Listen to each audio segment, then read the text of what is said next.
वृंदावनेश्वरी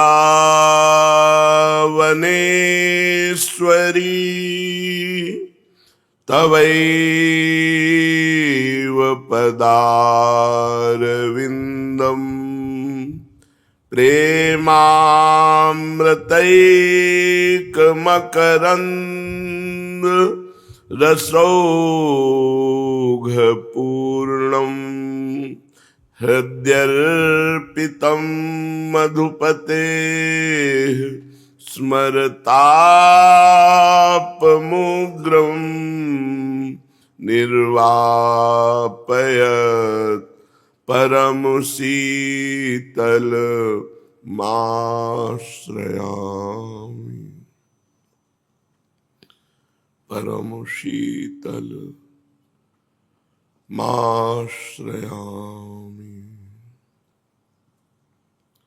परम सच्चिदानंद घन प्रेमानंद स्वरूप नवनिभृत निकुंज महामहिम परम पावन श्री वृंदावन धाम श्री वृंदावन धाम के लाडिले प्राणाराध्य प्राण प्रिय युगल सरकार श्री श्यामा श्यामजू, समस्त सहचरी वृंद, खग मृग पशु पंछी तरुलता, श्री यमुना रस रानी रजरानी, समस्त ब्रजवासी परिकर के चरणों में कोटिशः प्रणाम, कोटिशः नमन, नमस्कार। वृत्ति ये चित्त में उदय होती रहती है, जैसे समुद्र में तरंगे, ऐसे चित्त समुद्र में वृत्ति रूप तरंगे उदय होती रहती है। यदि ये वृत्ति प्रभु के संबंध से उठती है तो जीवन सार्थक है। यदि देह संबंध से, भोग संबंध से उठती है तो ये जीवन को निरर्थक कर देती है। बड़े भाग्यशाली उपासक हैं जो एक एक वृत्ति को प्रभु के चरणों में समर्पित करते हैं, चाहे नाम जपते हुए, नाम कीर्तन करते हुए, भगवान की लीला कथा सुनते कहते हुए या भगवत सेवा करते हुए। भगवान के संबंध से जब वृत्ति उदय होती है तो एक आनंद की अनुभूति होती है, हृदय शांत हो जाता है। वैराग्य इतना प्रबल बढ़ता है कि कुछ अच्छा नहीं लगता। यहां कुछ अच्छा लगे ये दुर्भाग्य है। संसार में आपका मन राजी है, ये दुर्भाग्य है। जब प्रभु के सिवा और कहीं मन राजी ना हो तो समझना चाहिए हमारा सौभाग्य उदय हो गया है। कोई पद, कोई वस्तु, प्रतिष्ठा, धन, संपत्ति, यश, कीर्ति, ये सब नरक है। नरक का तात्पर्य ये सब स्वाप्निक है, जिसकी सत्ता ही नहीं है। त्रिकाल में सत्ता नहीं, ना ये पहले था न ये बाद में रहेगा। तो बीच में ये जो भाषित हो रहा है ये नहीं ही है। एकमात्र पहले सत्य परमात्मा था, परमात्मा ही रहेगा और परमात्मा ही है। ऐसा जो भाव में विचरण करते हैं उन्हीं का जीवन धन्य है। और तो सब निरर्थक स्वाप्निक जीवन व्यतीत कर रहे हैं। जैसे स्वप्न निरर्थक होता है, ऐसे उनका जागृत भी निरर्थक ही जा रहा है। इसलिए वृत्तियों को संभालो। एक एक वृत्ति, जैसे महामहिम गोपी मुरारी पादार्पित चित्त वृत्ति, चित्त की वृत्ति श्याम सुंदर के चरणार बिंदों में गोपी जनों की।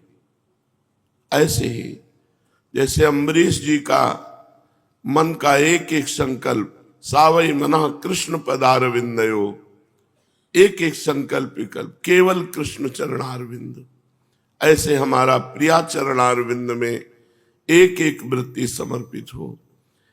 एक एक क्षण भगवान के चरणों में व्यतीत हो, यही सार्थकता है। नहीं तो ना जाने कब रोग आ जाए कोई भयानक, ना जाने कब मृत्यु आ जाए भयानक रूप रख के, हमारा सब मनोरथ चौपट कर दे। ये करना है, ये कर लेंगे, फिर सुखी हो जाएंगे, कुछ नहीं। वर्तमान में जो नाम जप कर रहा है, प्रभु के यश में आनंदित हो रहा है, उसी का जीवन सार्थक है। श्रीपाद प्रबोधानंद जी महाराज वर्णन करते हैं वृंदावन महिमामृत में, प्रोदंचत्पिक पंचमं प्रविलसद वंशी सुसंगीतकम शाखा खंड शिखंडितांडव कलम प्रोल्लासिवल्ली ध्रुवम भ्राजम मंजु निकुंजकम खग कुलैस् चित्रम विचित्रम मृगैर नाना दिव्य सरह सरित गिरिवरम ध्यायामि वृंदावनम। मैं ऐसे श्रीधाम वृंदावन का आश्रय या वास स्वीकार करता हूं जहां पंचम स्वर में कोकिला नाद करती है। प्रिया प्रीतम के यश का गान पंचम स्वर में जहां कोकिला आलाप करती है, जिस धाम में बंसी की सुमोहन तान और भी मधुर संगीत के नाद उच्चारण होते रहते हैं, जिस धाम में प्रत्येक वृक्ष लता मानो नृत्य कर रहे हैं प्रिया प्रीतम को देखकर, जिस धाम में मयूर के समूह तांडव कर रहे हैं, ऐसे कुंज निकुंजों से सुशोभित, ऐसे बहुत प्रकार के पक्षी समूहों से युक्त श्री प्रिया प्रीतम की नित्य विहार स्थली, जहां दिव्य सरोवर, दिव्य पर्वत, दिव्य नदियां, ऐसे मैं वृंदावन का ध्यान करता हूं, ऐसे वृंदावन को नमस्कार करता हूं। स्थूलम सूक्ष्मम कारण ब्रह्म तुर्यम श्री वैकुंठ द्वारिका जन्मभूमि कृष्णस्याथो गोष्ठ वृंदावनम तत् गोप्या क्रीडम धाम वृंदावनान्तः अत्याश्चर्या सर्वतोस्माद् विचित्रा श्रीमद राधा कुंजवाटी चकास्ति आद्यो भावो यो विशुद्धोति पूर्णस् तद्रूपा सा तादृशोन्मादि सर्वा। सबसे श्रेष्ठ वृंदावन है। कह रहे हैं स्थूल से श्रेष्ठ सूक्ष्म, मृत्युलोक से श्रेष्ठ देवलोक, देवलोक से श्रेष्ठ कारण, कारण ब्रह्मलोक, और ब्रह्मलोक से भी श्रेष्ठ तुरीय ब्रह्म, तुरीय ब्रह्म से श्रेष्ठ श्री वैकुंठ धाम, वैकुंठ धाम से श्रेष्ठ द्वारिकापुरी, द्वारिकापुरी से श्रेष्ठ कृष्ण जन्मभूमि मथुरा गोकुल, इससे भी श्रेष्ठ जहां लालजू अपने सखाओं के साथ गौवें चराते हैं वो गोष्ठ वृंदावन, श्री वृंदावन गोपी वल्लभ, जहां भगवान गोपियों के साथ विविध प्रकार के रास विलास गिरिराज जी की तलहटी पे करना, वो गोपी वृंदावन। और अत्याश्चर्या सर्वतोस्माद विचित्रा श्रीमद राधा कुंजवाटी चकास्ति, अतिशय आश्चर्यजनक एवं इन सबसे श्रेष्ठ श्री किशोरी जी का निज महल नवनिभृत निकुंज वृंदावन।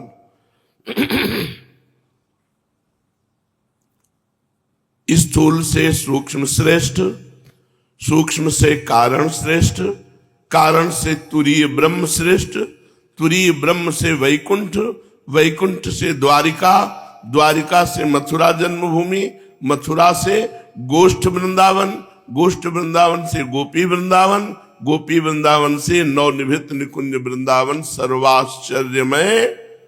इन सबसे श्रेष्ठ श्री राधा निकुंज वाटी जहां स्वामिनी जी विराजमान है, क्योंकि ये विशुद्ध पूर्णतम श्रृंगार महामाधुर्य रसमय है।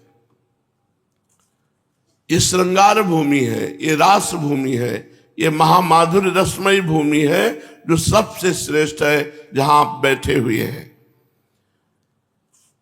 ये किशोरी जी की कुंज वाटी, ये किशोरी जो स्वरूपा है, ये नवनिभृत निकुंज वृंदावन, ये लाडली जो स्वरूपा है, पूर्णस्तद रूपा, ये किशोरीमय है। मानो हम किशोरी जी के चरणों रज में जो वास करते हैं तो किशोरीमय होके वास करें, क्योंकि ये किशोरी स्वरूप है श्रीधाम वृंदावन। और यहां उन्मादकारी भाव प्रकट होते हैं। अभी तो भोगों में चित्त वृत्ति जा रही है, बार बार विक्षेप पड़ रहा है, बार बार पतित हो रहे हैं। यदि हम गुरु कृपा से अपनी इंद्रियों को संभाल पावे, मन को संभाल पावे और इंद्रिया मन प्रियालाल में लग जाए, तो बहुत जल्दी प्रेमोन्माद जागृत हो जाए इस नवनिभृत निकुंज वृंदावन में। तत्रैव आविर्भाव यद्रूप शोभा वैदग्ध्यान्योन्यानुरागाद्भुतौघौ नित्याभंग प्रोन्मद अनंग रंगौ राधा कृष्णो खेलता स्वालिजुष्टो। इस स्थान में अद्भुत रूप शोभा श्री लाडली जी की, अद्भुत रूप शोभा श्री लालजू की, और अद्भुत शोभा कुंज निकुंजों की। परम चतुर नागर नागरी पारस्परिक अनुराग में रंगे हुए अद्भुत प्रेम सागर प्रकट कर रहे हैं। जो भावुक जन हैं वो इस प्रेम सागर का अवगाहन करते हैं। भावोत्सवेन भजताम रस काम धेनु, हर समय भाव में डूबे रहते हैं। श्री लाडली लाल के चरणारविंद के चिंतन में गाढ़ भाव, अपने को सहचरी स्वरूप में देख करके हर समय प्रिया प्रीतम की अद्भुत केली त्रपितन मानत नयन कुंजरंध अवलोकितन, यह सुख कहत बने न यह जो कृपा हरिवंश की। आचार्य कृपा से अपने सहचरी बपू के द्वारा नवनिभृत निकुंज में प्यारे जू की रसमयी केली देखते हुए उन्मादकारी भाव को प्राप्त वृंदावन में वास करते हैं। धन्य है उनका जीवन। ऐसे कोई बिरले होते हैं जो कहो हरिवंश रस बिरलो समुझन हार, एक दोई जो पाइए खोजी सब संसार। संपूर्ण संसार में भोगियों की तो भीड़ है, योगी जन गिनती में है, लेकिन प्रेमी तो एक दो ही जो पाइए खोजी सब संसार। पूरे संसार में खोजने पर वृंदावन और निभृत निकुंज में श्री प्रिया प्रीतम के दिव्य रस केली के आसक्त चित्त वाले रसिक जन एक दो पाए जाएंगे। अपने लोगों को अवसर मिला है, चूके ना। सोचो आप कितना श्रेष्ठ वृंदावन है। स्थूल से सूक्ष्म, सूक्ष्म से कारण, कारण से ब्रह्म, ब्रह्म से वैकुंठ, वैकुंठ से द्वारिका, द्वारिका से मथुरा, मथुरा से गोष्ठ वृंदावन, गोष्ठ वृंदावन से गोपी वृंदावन, गोपी वृंदावन से नवनिभृत निकुंज वृंदावन। इसमें हमारा वास हो रहा है। और सर्वोपरि नित्य विहार महामाधुर्य रस का भजन। अगर अब हम आनंदित नहीं हुए तो शायद है कि आगे ऐसा अवसर नहीं मिलेगा। यदि अभी हम भगवत प्राप्त नहीं हुए और विषयों के खेल खिलौने में, मनोरंजन में लगे रहे तो शायद है ये सौभाग्य अब अगले जन्म में मिले कि ना मिले। ये सौभाग्य मिलना बहुत कठिन है जो इस समय मिला है। इसलिए इस सौभाग्य को महाभाग्य में परिवर्तित कर लो। हर समय भाव में डूबने की चेष्टा करो, किसी से बात ना करो। तुम लोग बड़े सौभाग्यशाली हो जो तुम्हारे ऊपर कोई जिम्मेवारी नहीं है। नहीं तो जैसे हम कल आपसे कह रहे थे, वही लगता है चुपचाप बैठे रहो, कोई स्फुरना ही ना हो कि मुझे कुछ करना है, स्फुरना ही ना हो कि मुझे कहीं जाना है, किसी से मिलना है, कुछ प्रश्न उत्तर करने, कोई बात करनी। सब माया का नाटक है। शांत बैठे हुए चित्त को भगवदाकार कर रहे, यही खास बात है। भगवान से सदैव प्रार्थना करे कि कोई हमारे भजन को न जान पावे, कोई हमें पहचाने ना, और एकांत चिंतन करते हुए प्रभु में अपना शरीर छोड़ दें, किसी से कोई परिचय न रखे। यहां परिचय ही मृत्यु है, अपना परिचय ही मृत्यु है, और भगवान के परिचय में डूबा हुआ शरीर छोड़ दे, यही अमरत्व है।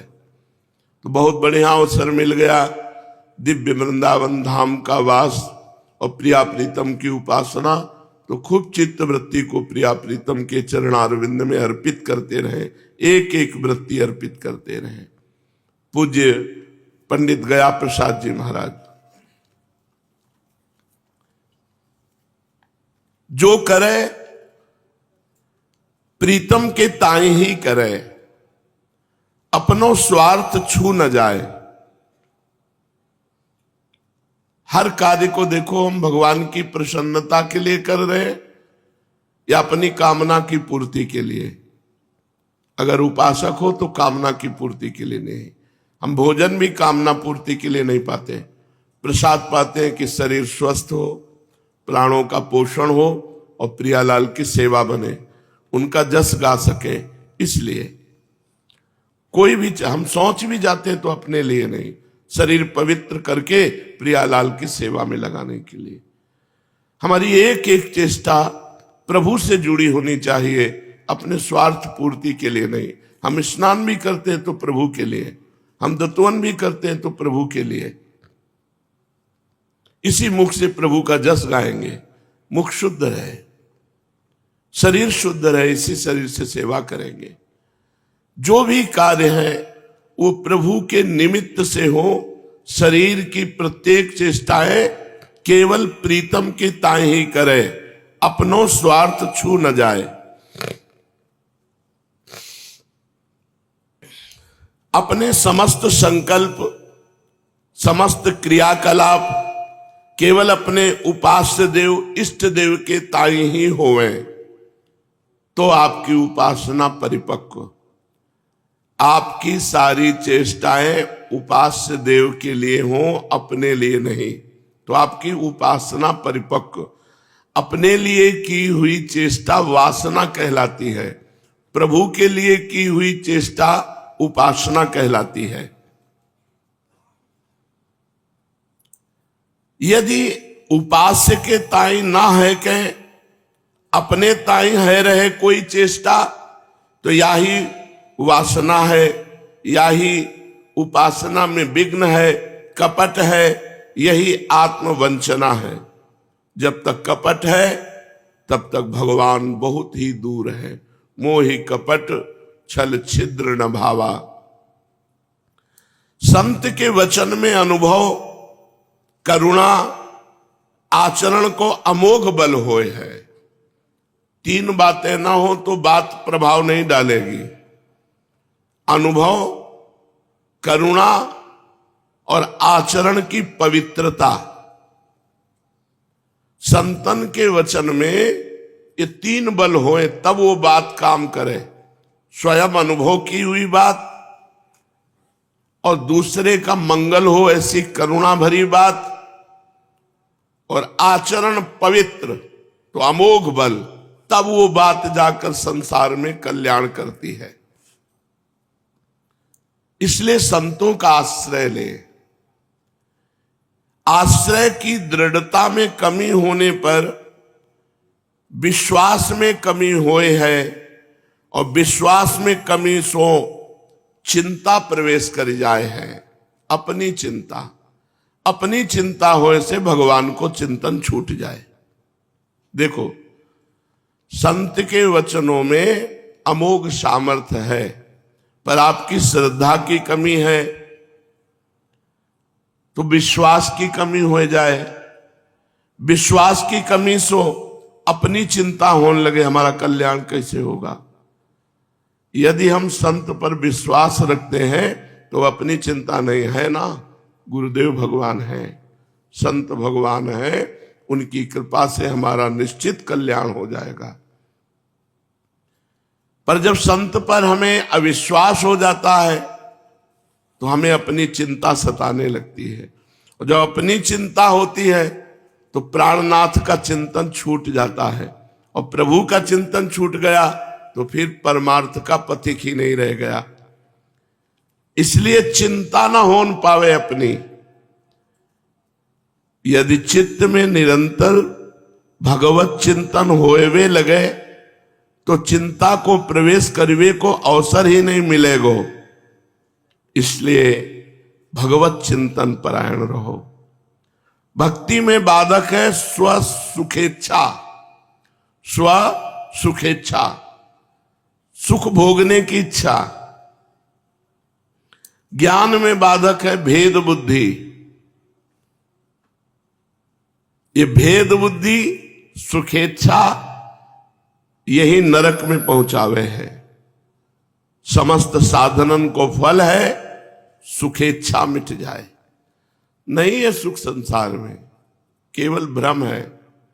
सच्ची मानिए नहीं है।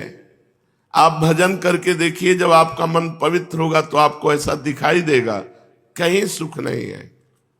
ये केवल भ्रम है। बड़े दुर्भागी हैं जिनको भोग मिले हुए हैं। बड़े तुम भाग्यशाली हो कि तुम्हें सांसारिक गंदे भोग नहीं मिले। तुम ललचा रहे हो परमार्थ के पथिक होकर गंदे भोगों की तरफ। अरे उनके अभाग्य है जो रात दिन भोगों में मर रहे हैं, शराब पी रहे, मांस खा रहे, व्यभिचार, नरक भोग रहे। तुम इसे अच्छा समझते हो? भगवान, हमको भगवान का भजन मिल जाए, ये बात, भगवान मिल जाए, भगवान का भजन मिल जाए, यही सार्थक वस्तु है।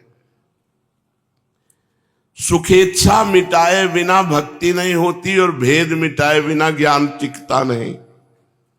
अभेद बुद्धि भगवान से तो ज्ञान सिद्ध, और तत्सुख वासना, प्रभु को सुख देने की भावना तो भक्ति सिद्ध। मन चंचलता रहित एकाग्र भक्ति सो सुलभ बन जाए। जितनी साधना है सबको फल है, प्रभु से प्रेम हो जाए। तैयार रहो प्रेम में रोने के लिए, तड़पने के लिए। ये आत्मा की भूख है, प्रभु के लिए रोना, प्रभु के लिए तड़पना। यदि ये आत्म भूख नहीं जगाई तो शोक, मोह, क्रोध, विरोध, राग, द्वेष, अहंकार ये जग जाएंगे, ये मार डालेंगे। पूरा जीवन हो जाता है, ये नहीं छोड़ते। भोग ऐसा दलदल है, जब से इसमें फंसा गया तब से आज तक नहीं निकल पाए। बस उसे भोगते रहो, ये लगता है यही अच्छा है, इसी में सुख है। अरे बहुत भगवान बचावे। बड़े बड़े पवित्र ज्ञान वाले भी फंस जाते हैं। यदि अहंकार हुआ, अगर गुरु चरणों के आश्रित बने रहे तो निकल जाते हैं। यदि ये बात हृदय में नहीं आई कि मैं प्रभु के लिए तड़पूं, प्रभु के लिए रोऊं, प्रभु के लिए ही जीवन जीऊं, तो फिर शोक, मोह, क्रोध, विरोध, राग, द्वेष, अहंकार ये नष्ट कर देते हैं। इनसे बचना है तो खूब नाम जप, भगवत चिंतन, हर समय एक भूख तैयार रखना। कब ऐसा दिन आएगा कि मैं चिल्ला चिल्ला कर प्रभु के लिए रोऊं, तड़पूं। अपने में स्वार्थ बुद्धि का नाश। अगर स्वार्थ बना रहा तो भगवान से विमुख कर देगा। संसार के सन्मुख कर देता है स्वार्थ, भगवान से विमुख कर देता है स्वार्थ। जब स्वार्थ में मन आवे तो घबरा जाओ, ये फंसाएगा कहीं न कहीं। जहां स्वार्थ बुद्धि आवे तो घबरा जाए साधक, अब फंसाएगा ये कहीं न कहीं। ये अमंगल करिवे की बात है, पक्का मंगल हो जाएगा जहां स्वार्थ बुद्धि आती है। जहां स्वार्थ बुद्धि आवे प्रभु से प्रार्थना करो, प्रभु बचाओ, स्वार्थ आ गया। ये स्वार्थ कहीं न कहीं हमें फंसा देगा, कहीं न कहीं किसी भोग राग में आसक्त कर देगा। जो दूसरों के दोष देखे, ईर्ष्या करे, द्वेष करे, वाको शांति कहां है। पूर्ण बलिदान चाहिए प्रेम मार्ग में। हृदय के काहू कोने में काहू के दोष दर्शन की बात न रह जाए, ईर्ष्या की बात न रह जाए, द्वेष की बात न रह जाए, स्वसुख भोग की कामना न रह जाए, कहीं अहंकार को अंकुर न उदय हो जाए। ये सब साधक को ध्यान रखना है। भोग सो बुद्धि मलिन होए, त्याग सो बुद्धि शुद्ध होए। यदि त्याग को किंचित अहंकार हो जाए तो मन बुद्धि चित्त सब का सब अपवित्र हो जाए। ऊंची वृत्ति, ऊंचे विचार, ऊंची क्रिया ये भक्त की होती है, और रहनी दैन्य, अहंकार छू न जाए। प्रेमी की पहचान है कि प्रभु के अतिरिक्त कोई कामना ही नहीं रहती। सुख हुई इन सो और दुख हुई इन सो, सुखदम च में दुखदम च में। दुख देव तो जय हो प्रभु आपकी, सुख देव तो जय हो। साधना होए प्रभु के रिझाइवे की। हम साधना क्या करते हैं, प्रभु को रिझा रहे हैं, नाम जप कर रहे हैं, उनको पुकार रहे हैं, नाम कीर्तन कर रहे हैं, उनको पुकार रहे हैं, उनकी कथा सुन रहे हैं, उनकी सेवा कर रहे हैं, सब कुछ उनके रिझाने के लिए हम कर रहे हैं। यदि प्रेम ना होए तो साधना का मतलब क्या रह गया। अपने इष्ट के नाम रूप लीला धाम के सेवन करिवे सो इष्ट में प्रेम होए। बिना प्रेम सब व्यर्थ हो जाए, इसलिए सावधान रहो। काहू सो प्रेम ना होने पावे, तब प्रभु से प्रेम होगा। अगर किसी से भी प्रेम है तो प्रभु से प्रेम नहीं होगा। प्रभु में अनन्यता। पूज्य राधा बाबा कहते हैं, इनमें ही हमने एक दोष देखा है श्री कृष्ण में, ये दुसरिया पसंद नहीं करते। अगर प्रभु से प्रेम तो सिर्फ प्रभु से प्रेम, वाणी से भी किसी के लिए ना निकले कि मैं आपसे प्रेम करता हूं। नहीं, आपको प्यार करता हूं प्रभु के संबंध से, क्योंकि आप प्रभु के जन हैं। प्रभु में प्रधानता, चेष्टा में, हृदय में और वाणी में किसी की प्रति लगाव आसक्ति न रह जाए, तब प्रभु से प्रेम होए। प्रीतम सो मिलवे की चटपटी सतत बनी ही रहनी चाहिए। कब मिलेंगे, कब मिलेंगे, कैसे मिलेंगे, कब उनसो बतराऊंगो, ऐसो बतराऊंगो, ऐसो प्रणाम करूंगो, वो कब हमारी तरफ देखेंगे, ऐसी चिंता। याही को तो अनुराग कहे हैं। प्रेम को पंचम पुरुषार्थ कहो जाए है। जब अर्थ धर्म काम मोक्ष को त्याग करे तब पंचम पुरुषार्थ मिले, तभी प्रेम प्राप्त होए है। प्रेम पथ के पथिक को ये सब त्यागनों परे है। अर्थ धर्म काम मोक्ष। देखो, तुम्हारो स्वरूप आनंद स्वरूप है, फिर तुम दुखी कैसे। द्वितीय अभिनिवेश सो जीव दुखी होए है, दूसरा स्वीकार करने से। श्री भगवान को छोड़ के और किसी को तो माया, माया माने दुख। तुम्हारो स्वरूप आनंदमय है, तुम्हें किसी और आनंद की जरूरत नहीं है, पर तुम अपने स्वरूप को भूलकर दूसरा कुछ मान लिए, दूसरा स्वीकार कर लिए, यही तुम्हारे दुख का कारण, यही माया है। या कारण जीव दुखी है दूसरों को स्वीकार करके। मीरा जी कहते दूसरों न कोई, हम कहते मेरे तो गिरधर गोपाल, लेकिन दूसरों भी कोई, वहां दूसरों न कोई। आनंद की अनुभूति दूसरों न कोई से होती है। इनको छाड़ के काहू को स्वीकार कियो तो माया, और या कारण जीव दुखी होए। तो यासो कैसे छूटे? मायापति, मायापति के लाड़िले जनन की शरण लेवे सो, भगवान और भगवान के भक्तन की शरण लेवे सो। जाको अपने इष्ट और श्री सदगुरुदेव भगवान के श्री चरणारविंद में आत्मसमर्पण हुए हैं, वह प्रेम को पथिक बने हैं। अपना समर्पण गुरुदेव के चरणों में, श्री प्रियालाल के चरणों में, वही प्रेमी हुए हैं। वाकई हृदय की पहचान यह है कि सतत अपने प्राणाधार के मिलन की तीव्रतम उत्कंठा, नवीन नवीन भाव से सेवा करवे की भावना, और तरंग पे तरंग आनंद की उठे है अपने इष्ट के चिंतन में।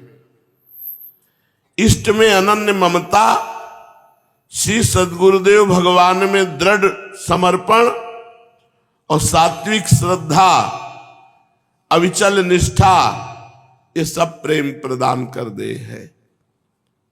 साधन के आवेश में को मनमानी न कर बैठे, मनमानी भ्रष्ट कर दे है साधन से। बिल्कुल आज्ञा पे चले, गुरु आज्ञा पे चले, जैसा आदेश है, जैसी रहनी बताई गई बिल्कुल वैसे ही चलो। कोई मनमानी आचरण मत करो, करोगे तो भ्रष्ट हो जाओगे। छोटा सा छेद घड़े का सारा जल बाहर कर देता है।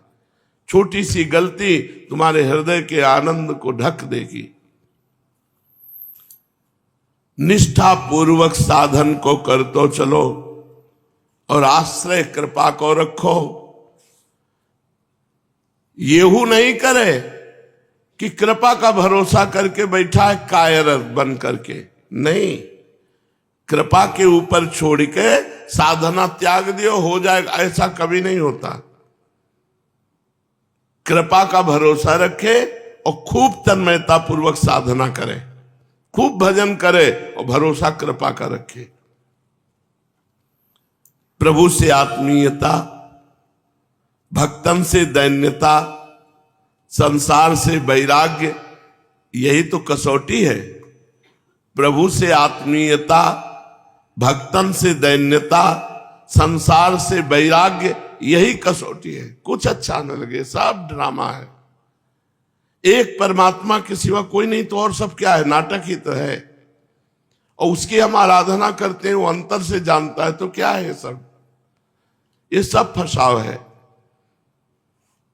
बिना प्रभु की आत्मीयता से, भक्तों की दैन्यता से और संसार के वैराग्य से परमार्थ पुष्ट नहीं होता। ये तीन बातें होनी चाहिए। इष्ट में आत्मीयता, भक्तों से दैन्यता और संसार से वैराग्य। इसके बिना टिकती नहीं है भक्ति। वैराग्य के बिना बोध नहीं होता, दैन्य के बिना भक्ति नहीं होती, आत्मीयता के बिना प्रेम नहीं होता। बहुत सुंदर बातें हैं, पर ये सब बातें तभी आएंगी जब खूब भजन करो। चलते हैं श्रीमद् भागवत महापुराण। प्रसंग चल रहा है, महाराज परीक्षित परमहंस श्री सुखदेव जी से पूछते हैं कि जब महाभागवत उद्धव जी बद्री वन को चले गए, तब भूत भावन भगवान श्री कृष्ण ने द्वारिका में क्या लीला की? प्रभो, यदुवंश शिरोमणि भगवान श्री कृष्ण ने अपने कुल के ब्रह्म शापग्रस्त होने पर सबके नेत्रादि इंद्रियों की परम प्रिय अपने दिव्य श्री विग्रह लीला का संवरण कैसे किया?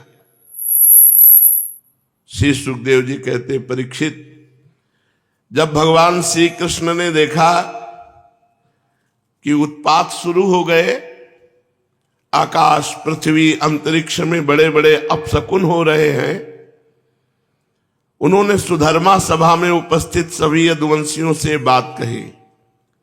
श्रेष्ठ यदुवंशियों, ये देखो द्वारिका में बड़े बड़े भयंकर उत्पात होने लगे हैं। ये साक्षात यमराज की ध्वजा के समान हमारे महान अनिष्ट के सूचक है।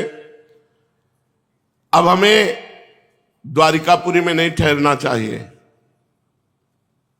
स्त्रियां, बच्चे और बूढ़े तुरंत द्वारिका से निकले और शंखोद्धार क्षेत्र में चले जाएं, और हम लोग सब प्रभास क्षेत्र में चले। आप सब जानते हैं कि जहां सरस्वती पश्चिम की ओर बहकर समुद्र से जा मिली है, वो प्रभास क्षेत्र है। वहां हम स्नान करके पवित्र होंगे, उपवास करेंगे और एकाग्रचित्त से स्नान एवं चंदन आदि सामग्रियों से देवताओं की पूजा करेंगे। वहां स्वस्ति वाचन के बाद हम लोग गौ, भूमि, सोना, वस्त्र, हाथी, घोड़े, रथ और घर आदि के द्वारा महात्मा ब्राह्मणों का सत्कार करेंगे। ये विधि सब प्रकार के अमंगलों का नाश करने वाली और परम मंगल की जननी है।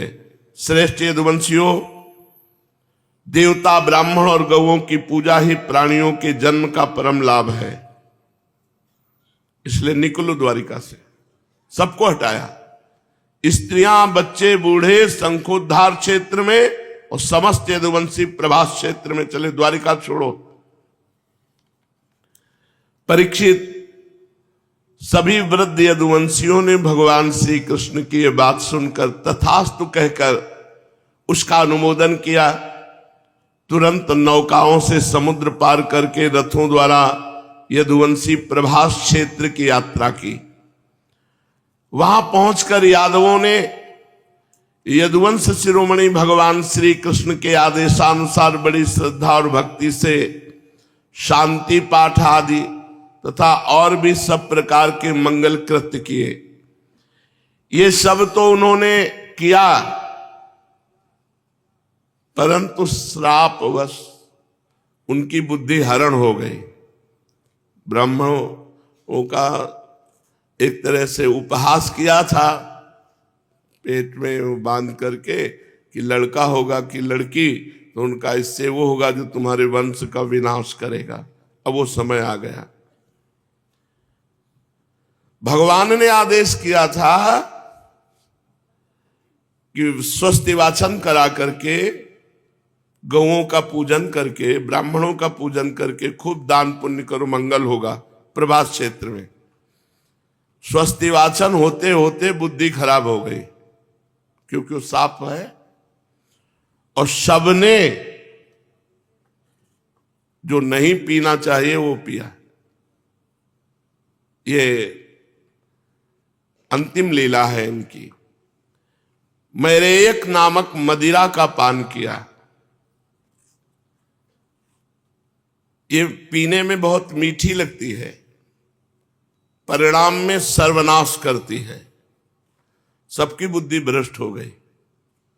भगवान ने क्या कहा था, किसी को होश नहीं रहा। तीव्र मदिरा के पान से सब के सब घमंडी अहंकार से युक्त हो गए और एक दूसरे से लड़ने झगड़ने लगे। सच पूछो तो ब्राह्मणों का शाप लागू हो गया। श्री कृष्ण की माया बड़ी गूढ़ है। अब वो आपस ही में क्रोध करके एक दूसरे पर धनुष, बाण, तलवार, भाला, गदा, तोमर, रिष्टि, अस्त्र शस्त्रों से भिड़ गए आपस ही में। कहते हैं 88 करोड़ यदुवंशी थे, 88 करोड़। वैसे ही महाबलवान थे। अब तुम मैरेयक नामक मदिरा का पान किए थे तो बुद्धि भ्रष्ट थी। वो अपने ही पुत्र पौत्रों को काटने लगे। मतवाले यदुवंशी रथों, हाथियों, घोड़ों, गधों, ऊंटों, खच्चरों, बैलों, भैंसों और मनुष्यों पर भी सवार होकर एक दूसरे को बाणों से घायल करने लगे, मानो जंगली हाथी एक दूसरे पर दांतों से चोट कर रहे हों। सबकी सवारियों पर ध्वजाएं फहरा रही थी। पैदल सैनिक भी आपस में उलझ रहे थे। प्रद्युम्न सांब से युद्ध करने लगे, अक्रूर जी भोज से युद्ध करने लगे। ये घर के लोग हैं, घर के जन हैं। अनिरुद्ध जी सात्विकी से भिड़ गए, सुभद्र संग्रामजीत से, भगवान श्री कृष्ण के भाई गद उसी नाम के उनके पुत्र से, सुमित्र सुरथ से युद्ध करने लगे। ये सभी बड़े भयंकर योद्धा क्रोध में भरकर एक दूसरे का नाश करने पर तुल गए। इनके अतिरिक्त निषठ, उल्मुख, सहस्त्रजीत, सत्यजीत और भानुवादी यादव भी एक दूसरे से गुथ गए। भगवान श्री कृष्ण की माया ने तो इन्हें अत्यंत मोहित कर रखा था। ब्राह्मणों के साप ने बुद्धि भ्रष्ट कर दी, मदिरा के नशे ने और बुद्धि भ्रष्ट कर दी। दासार, वृष्णि, अंधक, भोज, सात्वत, मधु, अर्बुद, माथुर, सूरसेन, विसर्जन, कुकुर, कुंती भोज, ये सब आपस में लड़ लड़ करके एक दूसरे को मार डाला, काट डाला एक दूसरे को। मूढ़ता ऐसी छा गई कि पुत्र पिता को, पिता पुत्र को काट रहा है, भाई भाई को काट रहा है, भांजा मामा को, नाती नाना को, मित्र मित्र को, सुहृद सुहृद को, चाचा भतीजे को, एक घर के ही सब यदुवंशी एक दूसरे को काट काट करके गिराने लगे। अंत में जब उनके सब बाण समाप्त हो गए, धनुष टूट गए, शस्त्रास्त्र नष्ट भ्रष्ट हो गए, तब उन्होंने अपने हाथों से समुद्र तट पर उगी एरका नाम की, ये वही एरका है जो घिस घिस करके फेंका गया था मूसल, जो उसी से तलवार की तरह प्रकट हुई। बस वो एरका नाम की घास उखाड़ते, उससे मारते तो ब्रह्म श्राप के कारण तत्काल सब कट जाते। ये लोहे के मूसल से चूरा जो था वही एरका नाम की घास, सबकी मृत्यु उसी से हुई। राजन, वो एरका नाम की घास हाथ में आते ही वज्र के समान कठोर और मुदगरों के रूप में परिणित हो गई। अब वे रोष में भरकर उसी घास के द्वारा अपने विपक्षियों पर प्रहार करने लगे। उन्होंने भगवान श्री कृष्ण और बलराम जी को भी अपना शत्रु समझ लिया। उन आताताइयों की बुद्धि ऐसी मूढ़ हो रही थी कि वो भगवान बलराम जी को भी मारने के लिए दौड़े। कुरुनंदन, भगवान श्री कृष्ण और बलराम जी युद्ध भूमि में इधर उधर विचरने लगे। अब तो एक दूसरे को मार मार करके सब नष्ट हो गए। जैसे बांसों की रगड़ से उत्पन्न दावानल बांसों को ही भस्म कर देता है, वैसे ब्रह्म साप से ग्रस्त और भगवान श्री कृष्ण की माया से मोहित यदुवंशियों के स्पर्धा मूलक क्रोध ने पूरे यदुवंशियों का विनाश कर दिया। एक भी नहीं बचा, एक भी नहीं बचा। भगवान श्री कृष्ण ने देखा कि ये महाभार पृथ्वी के थे यदुवंशी, अब यदुवंशियों का संहार हो चुका, तब उन्होंने संतोष की सांस ली। बलराम जी ने समुद्र तट पर बैठ करके एकाग्र चित्त होकर परमात्मा का चिंतन किया और अपने स्वरूप में लीन हो गए, शेष भगवान के रूप में। भगवान श्री कृष्ण ने देखा कि भैया बलराम जी तो अपने स्वरूप में लीन हो गए, तब एक पीपल के पेड़ के नीचे जाकर चुपचाप धरती पर बैठ गए भगवान श्री कृष्ण। सब यदुवंशी मारे गए, एक भी नहीं बचा। बलराम जी बचे थे, वो भी ध्यान करके अपने शेष भगवान के रूप में लीन हो गए। अब भगवान एक पीपल के वृक्ष के नीचे बैठे। भगवान श्री कृष्ण उस समय अपनी अंग कांति से देदीप्यमान चतुर्भुज रूप धारण कर रखा था और धूम से रहित अग्नि के समान दिशाओं को अंधकार रहित करके प्रकाशमान बना रहे थे। वर्षाकालीन मेघ के समान सांवले शरीर से तपे हुए सोने के समान ज्योति निकल रही थी। वक्षा स्थल पर श्रीवत्स का चिन्ह शोभायमान था। वे रेशमी पीतांबर की धोती और रेशमी दुपट्टा धारण किए हुए बड़े मंगलमय रूप में थे। मुख कमल पर सुंदर मुस्कान, कपोलों पर नीली नीली अलकें बड़ी ही सुहावनी लगती थी। कमल के समान सुंदर सुंदर एवं सुकुमार नेत्र, कानों में मकराकृत कुंडल झिलमिला रहे थे। कमर में करधनी, कंधे पर यज्ञोपवीत, माथे पर मुकुट, कलाइयों में कंगन, बाहों में बाजूबंद, वक्षास्थल पर हार, चरणों में नूपुर, अंगुलियों में अंगूठियां और गले में कौस्तुभ मणि शोभायमान हो रही थी। घुटनों तक बनमाला लटकी हुई थी। शंख चक्र गदा आयुध मूर्तिमान होकर प्रभु की सेवा कर रहे थे। उस समय भगवान अपनी दाहिनी जांघ पर बायां चरण रखकर बैठे हुए थे। लाल लाल तलवा रक्त कमल के समान चमक रहा था। परीक्षित, जरा नामक एक बहेलिया मूसल से बचे हुए टुकड़े को मछली लील गई थी। मछली को पकड़ा और वो टुकड़ा निकाला। वो टुकड़ा बाण की नोक में लगाया और उसने दूर से भगवान के चरण तलवे पे बाण मारा। क्योंकि साफ था पूरे वंश का विनाश, तो देखो भगवान ने भी स्वीकार किया।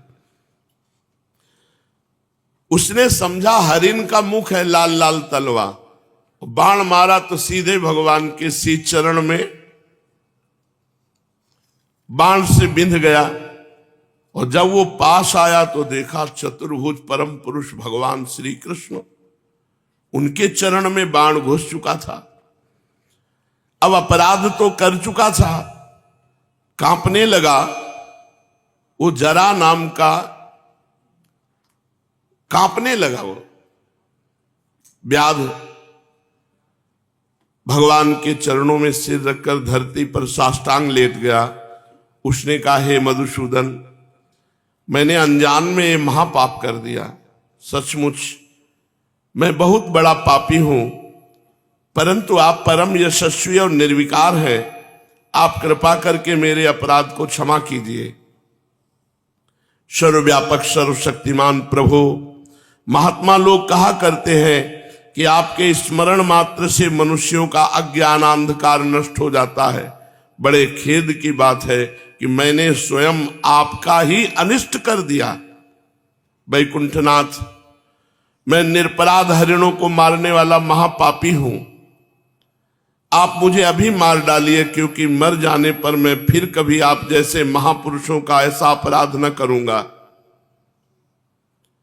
भगवान, संपूर्ण विद्याओं के पारदर्शी ब्रह्मा जी और उनके पुत्र रुद्र आदि भी आपकी योग माया का विलास नहीं समझ पाते, क्योंकि उनकी दृष्टि भी आपकी माया से आवृत है। ऐसी अवस्था में हमारे जैसे पापियोनी लोग उसके विषय में कह ही क्या सकते हैं। भगवान श्री कृष्ण ने कहा, हे जरे, तू डर मत, उठ उठ, ये तूने मेरे मन का काम किया है। जा, मेरी आज्ञा से ये विमान आया, तू बैठ और स्वर्ग में जा। जिसकी प्राप्ति बड़े बड़े पुण्यवानों को बड़ी कठिनता से होती है। अपने मारने वाले बाण जो चरणों में मारा, व्याध को भगवान ने सदेह विमान पर स्वर्ग में भेजा। श्री सुखदेव जी कहते हैं, परीक्षित, भगवान श्री कृष्ण तो अपनी इच्छा से शरीर धारण करते हैं। जब उन्होंने जरा व्याध को ये आदेश दिया, तब उसने उनकी 3 परिक्रमा की, नमस्कार किया और विमान पर सवार होकर स्वर्ग को चला गया। भगवान श्री कृष्ण का सारथी दारुक खोजता हुआ, पता लगाता हुआ भगवान के श्रीअंग की गंध से वो अनुमान लगा लिया कि इधर भगवान है और भगवान के सामने आ गया। दारुक ने वहां जाकर देखा कि भगवान श्री कृष्ण पीपल के वृक्ष के नीचे आसन लगाए बैठे हैं, असह्य तेज वाले आयुध मूर्तिमान होकर भगवान की सेवा में संलग्न है। उन्हें देखकर दारुक के हृदय में प्रेम की बाढ़ आ गई, नेत्रों से आंसुओं की धारा बहने लगी। वो भगवान के रथ से कूदकर भगवान के चरणों में गिर पड़ा। भगवान का नित्य सारथी है। उसने भगवान से प्रार्थना की, प्रभु रात्रि के समय चंद्रमा के अस्त हो जाने पर राह चलने वाले की जैसी दशा होती है, आपके चरण कमलों का दर्शन न पाकर मेरी भी वैसी ही दशा हो गई है। प्रभु मेरी दृष्टि नष्ट हो गई है, चारों ओर अंधेरा छा गया है। अब न तो मुझे दिशाओं का ज्ञान है और न मेरे हृदय में शांति ही है। परीक्षित, अभी दारुक इस प्रकार कह ही रहा था कि भगवान का गरुण ध्वज रथ पताका और घोड़ों के सहित आकाश में उड़ गया। जो दारुक चलाते थे रथ, वो आकाश में अंतर ध्यान हो गया। उसके पीछे पीछे भगवान के जितने आयुध थे वो सब अंतर ध्यान हो गए। ये सब देखकर दारुक के आश्चर्य की सीमा न रही। तब भगवान ने कहा, दारुक अब तुम द्वारिका चले जाओ, यदुवंशियों का संहार हो गया है, भैया बलराम जी अपने स्वरूप में स्थित हो गए हैं और मैं अपने परम धाम को जा रहा हूं, ये सूचना दे दो। उनसे कहना कि अब तुम लोगों को अपने परिवार वालों के साथ द्वारिका में नहीं रहना चाहिए, क्योंकि मेरे जाते ही द्वारिकापुरी को समुद्र डुबो देगा। सब लोग अपनी अपनी धन संपत्ति, कुटुंब और मेरे माता पिता को लेकर अर्जुन के संरक्षण में इंद्रप्रस्थ चले जाओ। देखो, जब भगवान की लीला में ये संवरण लीला है, विनाश लीला है, तो हमारे जीवन में क्यों नहीं होगी? तो उस दिन की सोचो जिस दिन ये सब विनाश लीला होगी। इसलिए पहले ही भजन करके भगवान को प्राप्त हो जाओ। दारुक, तुम मेरे द्वारा उपदिष्ट भागवत धर्मों का आश्रय लो और ज्ञान निष्ठ होकर सबकी उपेक्षा कर दो। इस दृश्य को मेरी माया की रचना समझकर शांत हो जाओ। भगवान का यह आदेश पाकर दारुक ने उनकी परिक्रमा की और उनके चरण कमल अपने सिर पर रखकर बारंबार प्रणाम किया। तदनंतर वो उदास मन से द्वारिका के लिए चल पड़ा। श्री सुखदेव जी कहते हैं, परीक्षित, दारुक के चले जाने पर ब्रह्मा जी, शिव, पार्वती, इंद्र आदि लोकपाल, मरीच आदि प्रजापति, बड़े बड़े ऋषि मुनि, पितर, सिद्ध, गंधर्व, विद्याधर, नाग, चारण, यक्ष, राक्षस, किन्नर, अप्सराएं, गरुण लोक के विभिन्न पक्षी, मैत्रेय आदि ब्राह्मण, ये सब श्री कृष्ण के परम धाम प्रस्थान को देखने के लिए बड़ी उत्सुकता से वहां आए, जहां भगवान पीपल के नीचे दाहिनी जांघ पर बायां पैर रखे हुए विराजमान थे। वे सभी भगवान श्री कृष्ण के जन्म और लीलाओं का गान वर्णन कर रहे थे। उनके विमानों से सारा आकाश भर सा गया था। वे बड़ी भक्ति से भगवान पर पुष्पों की वर्षा कर रहे थे। सर्वव्यापक भगवान श्री कृष्ण ने ब्रह्मा जी और अपने विभूति स्वरूप देवताओं को देखकर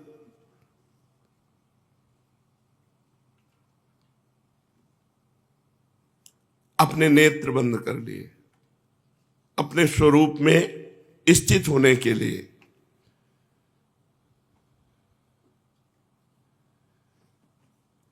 भगवान ने सशरीर जे हुए नेत्र बंद किए, सशरीर नगाड़े बजने लगे, देवताओं के पुष्पों की वर्षा होने लगी और भगवान अंतर्धान हो गए।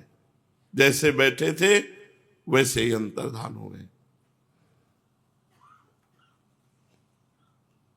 भगवान श्री कृष्ण के पीछे पीछे इस पृथ्वी लोक से सत्य, धर्म, धैर्य, कीर्ति और श्री, ये सब चली गई। भगवान श्री कृष्ण की गति मन और वाणी के परे है। तभी तो जब भगवान अपने धाम में प्रवेश करने लगे तो कोई नहीं देख पाया, बस इतना देखा कि पीपल के नीचे बैठे हैं, बस फिर खत्म। भगवान किधर गए, कहां गए, कैसे, कोई नहीं देख पाया। इस घटना से सबको बड़ा विस्मय हुआ।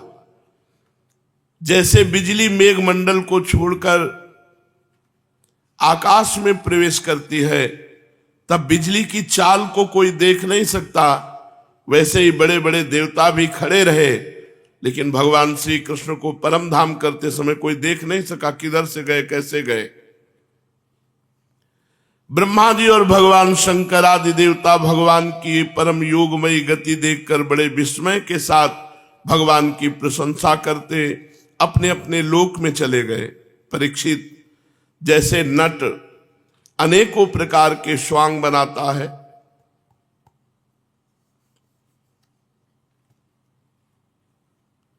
परंतु वो निर्लेप रहता है, वैसे ही भगवान है। मनुष्यों के समान रूप धारण करके जन्म लेना,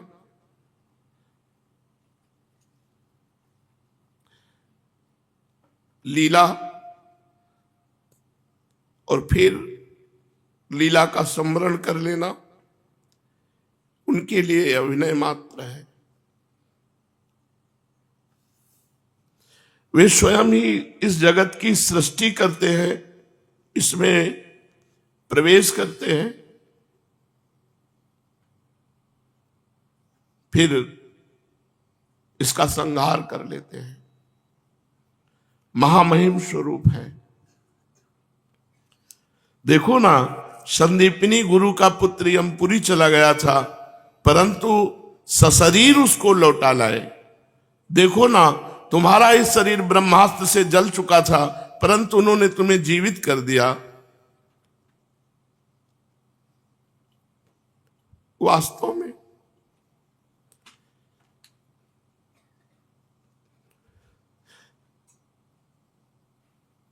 उनकी शरणागत वत्सलता ही ऐसी।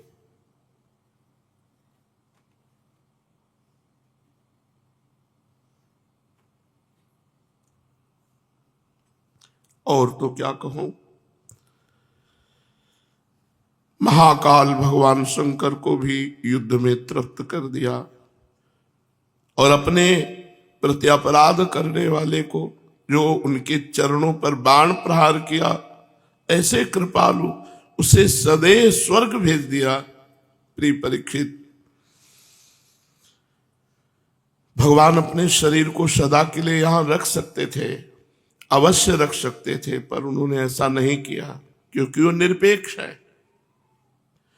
संपूर्ण जगत की स्थिति, उत्पत्ति और संहार उनका एक खेल है। संपूर्ण शक्तियों को धारण करने वाले उन्होंने अपने शरीर को भी यहां नहीं रखा, अंतर ध्यान कर दिया। इससे उन्होंने दिखाया कि यहां से सबको जाना है, यहां किसी का भी शरीर नहीं टिकेगा। आत्मनिष्ठ पुरुषों के लिए आदर्श है कि वो अपने शरीर पर प्यार ना करें, इसका नाश होगा। जो पुरुष प्रातःकाल ब्रह्म मुहूर्त में भगवान श्री कृष्ण के परम धाम गमन की इस कथा को एकाग्रता पूर्वक सुनेगा, कीर्तन करेगा, वो भगवान के सर्वश्रेष्ठ परम पद को प्राप्त होगा। इधर दारुक भगवान श्री कृष्ण के विरह से व्याकुल होकर द्वारिका आया। वसुदेव जी और उग्रसेन के चरणों पर गिर गिर करके आंसुओं से भीगे हुए पूरा का पूरा विवरण सुनाया कि सब यदुवंशी नष्ट हो गए, बलराम जी अपने स्वरूप को प्राप्त हो गए और भगवान श्री कृष्ण अंतर्धाम हो गए। ये बात सुनते ही शोक के मारे सब मूर्छित हो गए। सब श्री कृष्ण वियोग से विह्वल होकर सिर पीटने लगे। बहुत से तो निष्प्राण होकर वहीं शरीर छोड़ दिया। जो ही सुना श्री कृष्ण अंतर्ध्यान हो गए तो वहीं शरीर छोड़ दिया। बहुत जनों ने तो देवकी, रोहिणी, वसुदेव जी अपने प्यारे पुत्र श्री कृष्ण और बलराम को न देखकर शोक की पीड़ा से बेहोश हो गए। भगवत विरह से व्याकुल होकर वहीं प्राण छोड़ दिए। देवकी, रोहिणी, वसुदेव जी और बहुत से सब उसी समय प्राण छोड़ दिया कि जो भगवान नहीं रहे तो।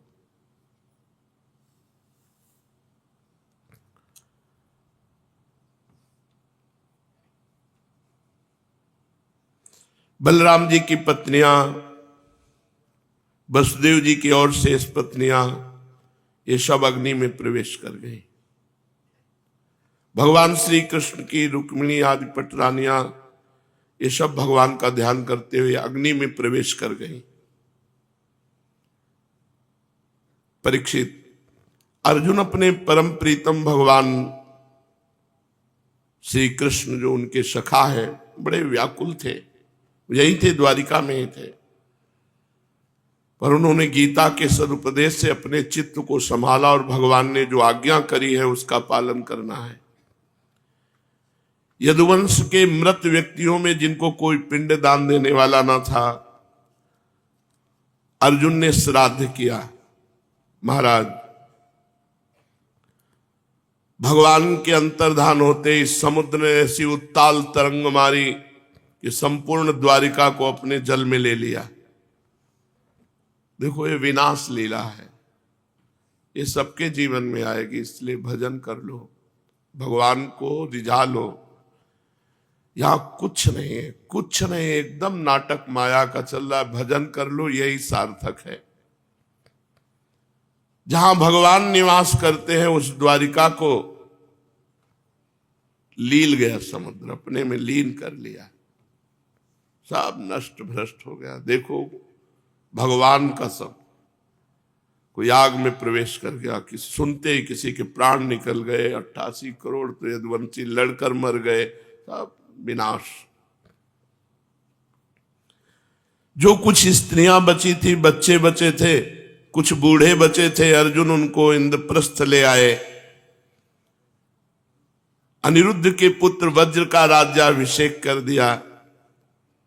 तुम्हारे दादा युधिष्ठिर आदि पांडवों को अर्जुन से ही ये बात मालूम हुई कि यदुवंशियों का संहार हो गया। तुरंत उन्होंने राजपद छोड़ा और हिमालय की अंतिम यात्रा की। उन्होंने भी प्राण त्याग दिए। महान भागवत थे, सब क्रमशः गिरते गए हिमालय में, शरीर छूटता गया। मैंने तुम्हें देवताओं के भी आराध्य देव भगवान श्री कृष्ण की जन्म लीला से लेकर कर्म लीला और संवरण लीला सुनाई।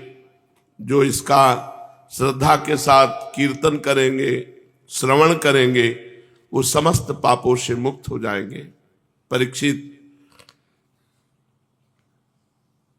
जो मनुष्य भक्त भयहारी, निखिल सौंदर्य माधुर्य निधि भगवान श्री कृष्णचंद्र जी के अवतार संबंधी रुचिर पराक्रम और श्रीमद् भागवत महापुराण में तथा दूसरे पुराणों में वर्णित परमानंदमयी बाल लीला, कैशोर लीला आदि का संकीर्तन करता है, वो परमहंस मुनींद्रों के अंतिम प्राप्तव्य श्री कृष्ण के चरणों में पराभक्ति प्राप्त करता है।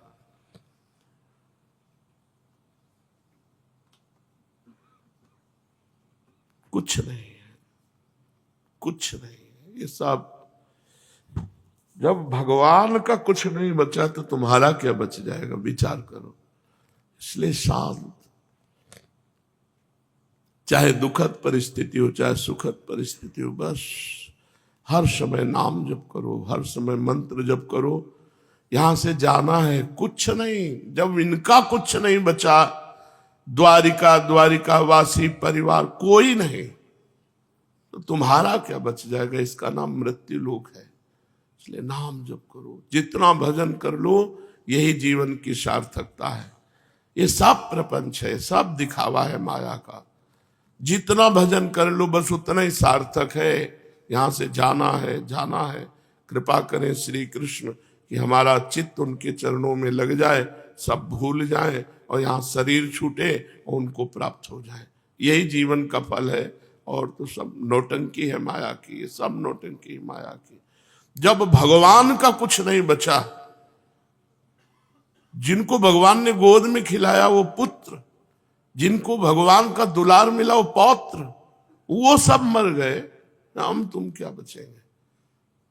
काल का विकराल ऐसा स्वरूप है, सबको चाट जाता है। इसलिए हर श्वास नाम जप, हर श्वास भगवत चिंतन, जिससे हमारे जीवन की सार्थकता है।